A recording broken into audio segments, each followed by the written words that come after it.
Have you ever felt trapped in pain so deep you thought it would never end? That crushing weight on your chest, the thoughts that spiral endlessly, the suffering that seems permanent? I'm here to tell you something that might change your life forever. Nothing lasts. Nothing. Not even your deepest pain. Look around you right now. Everything you see is changing, even if you can't perceive it. Your body is creating and shedding cells. Your thoughts are shifting. The world is transforming. And yes, that emotional storm raging inside you, it's already changing too. This isn't just positive thinking. This is the first powerful spiritual law that can set you free. Impermanence. The ancient wisdom that has liberated countless minds from suffering for thousands of years. Today, we're going to break this chain together. By the end of our journey, you'll have a tool so powerful that no emotional pain can maintain its grip on you forever. Are you ready to discover how the truth of impermanence can transform your darkest moments into doorways of liberation? Let's begin. Have you ever noticed how your emotions come and go like waves on the shore? One moment you're happy, the next you're sad, then something else takes over. This constant change is what the first spiritual law points to. Everything is impermanent, including our emotional pain. Think about the times you've been deeply upset about something. Remember how it felt like it would never end, yet somehow it did. The intensity faded. This isn't just coincidence, it's the natural way of things. When you're caught in emotional pain, your mind tries to convince you that this feeling will last forever. I'll always feel this terrible, it whispers. But this is the great deception. No emotional state has ever remained unchanged throughout history. Not a single one. Even in your own experience, you've never had a feeling that stayed exactly the same forever, have you? The problem isn't that things change. The problem is that we resist this change. When painful emotions arise, we tense up against them. We try to push them away or run from them. Ironically, this resistance is what makes the pain stick around longer. It's like quicksand. The more you struggle against it, the deeper you sink. Try this instead. Next time a painful emotion appears, take a deep breath and silently acknowledge. This too will change. Don't fight it or feed it with stories about why you're suffering. Just watch it with gentle awareness, like you're observing clouds passing in the sky. Notice how the feeling shifts and changes even as you watch it. The practice of noticing the rising and falling of sensations is powerful medicine. Sit quietly for a few minutes each day and place your attention on whatever you're feeling. Is there tightness in your chest? Heaviness in your stomach? Just notice these sensations without judgment. You'll start to see how they constantly shift, change intensity, and eventually transform into something else. Developing a steady mind amid these emotional changes is like finding your balance on a rocking boat. You acknowledge the movement but don't get thrown overboard by it. This balance, this equanimity, doesn't come from not feeling. It comes from seeing clearly that all feelings are emotion. Many people find that meditation helps them experience this truth directly. When you sit quietly and watch your breath, you naturally begin to notice how your thoughts and feelings arise and pass away on their own. You don't need to push them away or hold on to them. This simple practice reveals the impermanent nature of your inner experience. One of the biggest obstacles to healing is our fear of change itself. We cling to what's familiar, even if it's painful, because we're afraid of the unknown. But consider this. If nothing changed, how could healing ever happen? How could growth occur? The very change you fear is the doorway to your freedom. True acceptance isn't resignation. It's recognizing reality as it is. When you accept that everything changes, including your pain, you stop wasting energy fighting against nature. Instead, you can use that energy to stay present with what's happening now, knowing it will shift. This acceptance is deeply liberating. The wisdom of impermanence doesn't ask you to rush through your emotions or pretend they don't matter. It simply offers a wider perspective that creates space around your suffering. Your pain is real, but it isn't permanent, and it isn't the whole story of who you are. It's just one chapter in a much longer book. Remember the river we started with? Your emotional life is like that flowing water. Don't try to freeze it or dam it up. Let it flow naturally, knowing that whatever difficult feelings you're experiencing now are already in the process of changing. This understanding doesn't eliminate pain from life, but it does remove the extra layer of suffering that comes from believing your pain will last forever. Now that you understand how emotions change, let's explore something even more fascinating. Who exactly is feeling these emotions? When you say, "I am suffering," or "I am in pain," who is this I that's suffering? Most of us live our entire lives believing we have a fixed, permanent self, a steady me that experiences everything. This second spiritual law challenges this assumption. It suggests that what we call ourself is actually a flowing process rather than a solid thing. Think of it like this. When you were 5 years old, were you the same person you are now? You had the same name, but nearly everything else has changed. Your body, your thoughts, your preferences, your understanding of the world. So which one is the real you? The 5-year-old or the person reading these words now? The truth is, your sense of self is constantly changing, just like a river that looks solid from a distance, but is actually made of flowing water. This understanding can free you from emotional pain in remarkable ways. When you're suffering, notice how quickly you wrap your identity around the pain. I am depressed, you might say, as if depression is who you are rather than something you're experiencing. This fusion of identity with painful emotions makes them much harder to release. Try this experiment. The next time a painful emotion arises, instead of saying, "I am angry," or "I am sad," try saying, "There is anger happening," or "Sadness is present right now." Feel the difference? There's suddenly space between you and the emotion. You're no longer identified with it. This seemingly small shift in perspective can create profound freedom. You begin to realize that you are not your emotions. You are the awareness that notices emotions coming and going. This awareness itself never suffers. It simply observes suffering passing through, like clouds moving across the sky. Building your identity around pain is like wearing handcuffs and forgetting you have the key. How many people do you know who define themselves by their trauma or suffering? "I'm an anxious person," they might say, or "I've always been depressed." These identity statements make it nearly impossible to heal because they turn temporary experiences into permanent definitions of self. A powerful practice is to question who exactly is suffering. When emotional pain arises, ask gently, "To whom does this pain belong? Who is feeling this?" Don't answer intellectually. Just hold the question and notice what happens to your experience. Many people find that the very act of questioning creates a shift in perspective that loosens pain's grip. The attachment to a solid, permanent self creates endless cycles of emotional suffering. When someone criticizes you, why does it hurt so much? Because you believe they're attacking something real and fixed called me. But what if this me is actually more like a process? Fluid, changing, impossible to pin down or attack. There are simple methods to experience this truth directly. Try watching your thoughts without getting caught in them. Imagine your thoughts are like boats passing on a river, and you're sitting on the bank, simply observing them float by. You don't need to jump onto every boat and be carried away by it. You can just watch the thought boats come and go. This practice of stepping back from thoughts without identifying with them creates a profound sense of freedom.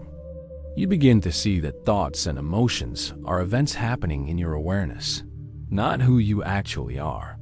They're like weather patterns moving through the sky of your consciousness. The more you practice this perspective, the more you'll notice the feeling of a solid self beginning to soften. This isn't scary. It's actually liberating. You're not losing anything real. You're just releasing a misunderstanding that has caused you unnecessary pain. True freedom comes when you realize that there's nothing solid for pain to stick to. When you no longer identify with suffering as mine, it can move through you without leaving a trace, like a bird flying across the sky without leaving a path. This doesn't mean you won't feel pain. You will, but you'll no longer be defined by it or trapped in it. Remember, you are not your pain. You are the open, boundless awareness in which pain temporarily appears. And in that understanding lies your freedom. Now that we've explored how emotions are always changing and how you are not defined by them, let's talk about why certain painful feelings keep showing up in your life. This brings us to our third spiritual law, the law of cause and effect. Think of your mind like a garden. Every thought you plant grows into something. Plant seeds of worry, and worry trees grow. Plant seeds of kindness, and kindness flowers bloom. Nothing in your emotional life happens by accident. Everything grows from seeds you've planted, often without realizing it. Your mind creates patterns that run on autopilot. Have you ever noticed how the same emotional reactions keep happening in your life? Maybe you always feel rejected when someone doesn't text back right away. Or perhaps you get unusually angry in traffic. These aren't random events. They're mental habits that have been running for so long that they feel normal to you. These mental patterns create cycles of emotional suffering that repeat over and over. It's like walking in circles in a forest and wondering why you keep passing the same tree. You're stuck in a loop of your own creation. The good news is that once you see these patterns clearly, you can change them. First, you need to identify what triggers your painful emotional reactions. Does criticism from others send you into a spiral of self-doubt? Does uncertainty make you anxious? These triggers are like buttons that, when pushed, automatically run certain emotional programs in your mind. Write down your common triggers and the emotional reactions they cause. You might notice patterns you've never seen before. When my partner is quiet, I assume they're mad at me. When someone succeeds, I feel like a failure. Seeing these connections clearly is the first step to freedom. Remember that you have a choice in how you respond to life's events. You might not be able to control what happens to you, but you always have the responsibility to create new causes that will lead to different results. If someone speaks harshly to you, you can respond with more harshness, creating seeds for future conflict, or with understanding, creating seeds for harmony. This isn't about blaming yourself for your suffering. It's about recognizing your power to change your experience. You've been unconsciously creating causes that lead to emotional pain. Now you can consciously create causes that lead to peace.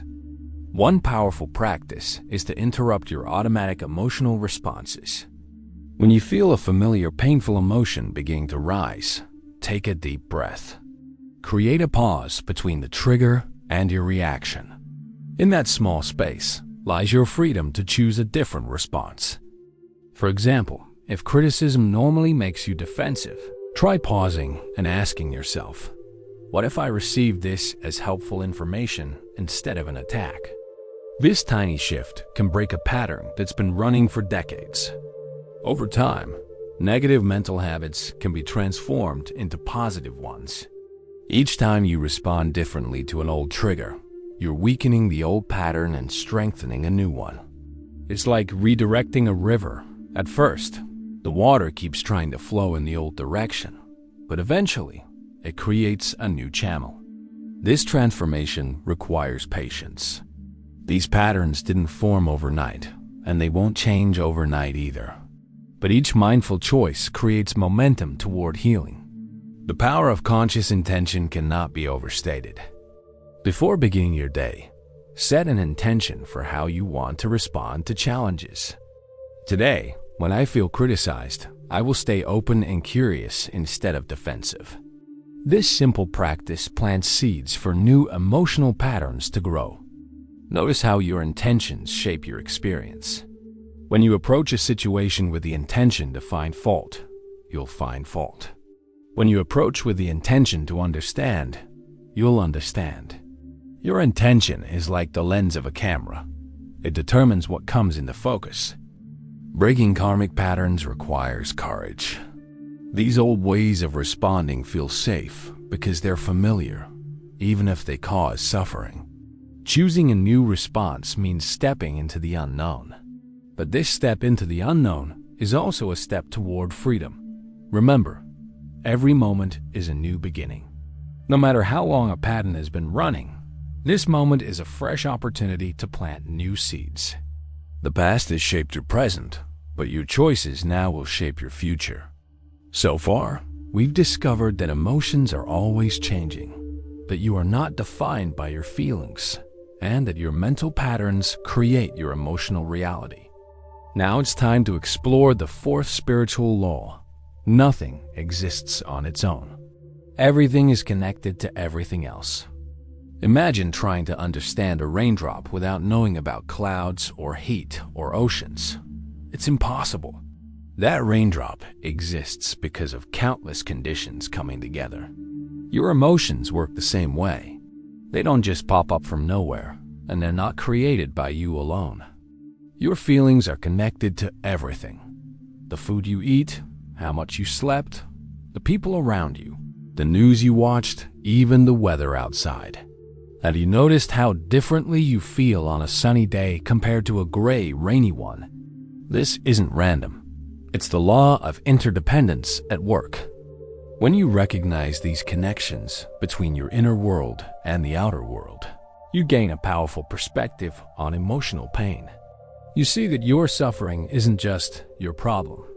It's influenced by thousands of factors, many beyond your control. Many people make the mistake of isolating themselves when they're in emotional pain. They think, I need to deal with this alone, or no one would understand. This isolation actually makes suffering worse. It's like cutting off a plant from sunlight and water, then wondering why it's wilting. We need connection to heal. Think about how you feel after a meaningful conversation with a friend compared to scrolling through social media for an hour. One leaves you feeling connected and alive. The other often leaves you feeling more alone. This isn't coincidence. It's because humans are wired for real connection. A beautiful practice for healing relationships is cultivating loving kindness. This begins with a simple wish. May all beings be happy. May all beings be free from suffering. Try setting aside a few minutes each day to silently repeat these wishes. First for yourself, then for those you love, then for those you have difficulty with, and finally for all beings everywhere. This practice might seem too simple to make a difference, but over time, it softens the boundaries that separate you from others. It reminds you that just as you wish to be happy and free from pain, so does everyone else. This shared wish is a powerful connecting point. Even toxic relationships can become opportunities for growth when viewed through the lens of interdependence. Each difficult interaction shows you something about yourself, perhaps where you're still reactive or where old wounds need healing. Instead of seeing difficult people as obstacles, you can see them as teachers. For example, if someone's criticism sends you into a spiral of self-doubt, that's valuable information. It shows you where you still need to develop inner strength and self-trust. The relationship is revealing a growth edge that might otherwise remain hidden. No one heals alone. The support of others who understand your journey is invaluable.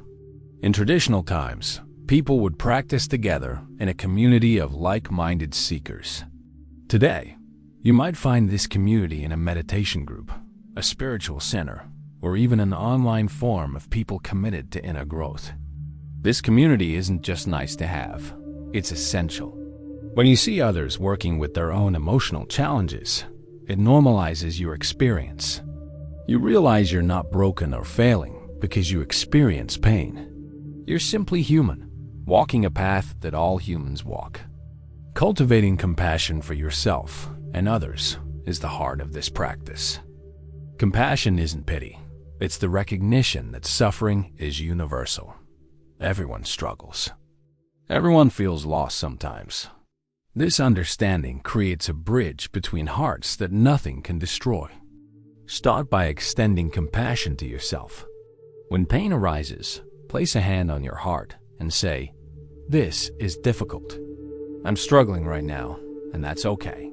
This simple acknowledgement creates space for healing. Then extend the same compassion to others. Just like me, they struggle too. As you practice seeing these connections, you'll notice how your happiness influences others and how their happiness influences you. Your emotional state isn't just a private matter. It affects everyone you interact with.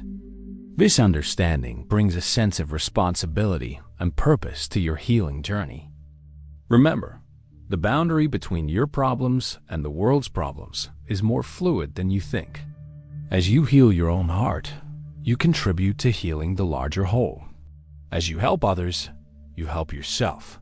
There is no separation. We've journeyed through 4 powerful spiritual laws that can free you from emotional pain. Now we arrive at the 5th and final law, the middle way. This teaching might be the most practical of all because it shows you how to apply everything else in your daily life. The middle way is about avoiding extremes. Think about walking on a tightrope. Lean too far left or right and you fall off. Life works the same way. When dealing with difficult emotions, there are 2 ditches people typically fall into, either suppressing their feelings or becoming completely overwhelmed by them. Have you ever tried to push away a painful emotion? "I shouldn't feel this way," you tell yourself, stuffing the feeling down deep where you think it can't affect you. This approach seems logical. If something hurts, get rid of it. But emotions don't work like that. What you resist tends to persist. Suppressed feelings don't disappear. They go underground and emerge later in unexpected ways. On the other hand, some people dive headfirst into their emotions, letting themselves be completely swept away. This anger is unbearable, they think, as they lash out at everyone around them. Or, this sadness will never end, as they collapse into days of uncontrolled crying. This approach gives emotions too much power and can keep you stuck in suffering. The middle way offers a balanced approach. Feel your emotions fully, but don't let them control you. It's like holding a bird. Grip too tightly and you crush it. Hold too loosely and it flies away. The right balance allows you to examine the bird closely while keeping it safe. When a difficult emotion arises, try this. First, acknowledge it. There's anger arising, or I notice anxiety is present. Then, feel where the emotion lives in your body. Is there tightness in your chest? A knot in your stomach? Bring your full attention to these physical sensations without trying to change them. Finally, offer yourself some kindness. This is hard right now, and that's okay. This balanced approach allows you to process emotions in a healthy way. You're neither pushing them away nor drowning in them. You're simply being with them, like a good friend would sit with you during a difficult time. Developing awareness in everyday experiences is key to walking the middle path. This means bringing your full attention to ordinary moments, eating breakfast, walking to your car, talking with a friend. When you practice awareness in these simple situations, you build the muscle of mindfulness that will serve you when stronger emotions arise. Try bringing your full attention to a daily activity you normally do on autopilot. Notice the sensations, the thoughts that arise, and how quickly your mind wants to wander off. Each time you notice your mind is drifted, gently bring it back. This simple practice trains your mind to stay present rather than getting lost in emotional storms. The traditional path of balanced living includes 8 aspects: wise understanding, wise intention, wise speech, wise action, wise livelihood, wise effort, wise mindfulness, and wise concentration.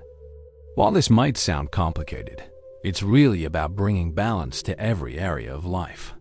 You don't need to remember all 8. Just ask yourself regularly, is there balance in how I'm thinking? speaking, acting, and focusing my attention? For example, if you notice you've been dwelling on negative thoughts all day, you might balance that by intentionally noting 3 good things in your life. If you've been speaking harshly to yourself, you might balance that by speaking with kindness. Each small adjustment toward balance creates more emotional stability. There are many meditation techniques that can help you cultivate emotional balance. One simple practice is to count your breaths from 1 to 10, then start over. When your mind wanders, and it will, gently return to counting. This builds your ability to stay centered amid emotional turbulence. True harmony comes when wisdom and compassion work together. Wisdom helps you see clearly what's happening. Compassion gives you the heart to respond with kindness. Without wisdom, compassion can become misguided enabling. Without compassion, wisdom can become cold analysis. Together, they create the perfect balance needed for emotional healing. To practice this balance, ask 2 questions when facing emotional pain. What is true here? Wisdom. And what would be kind? Compassion. The answers to these questions will guide you toward the middle path that avoids harmful extremes. You've now discovered 5 powerful spiritual laws that can transform your relationship with emotional pain. The journey from suffering to freedom isn't always easy, but it's always worth it. Each step you take on this path brings more peace, more clarity, and more joy into your life.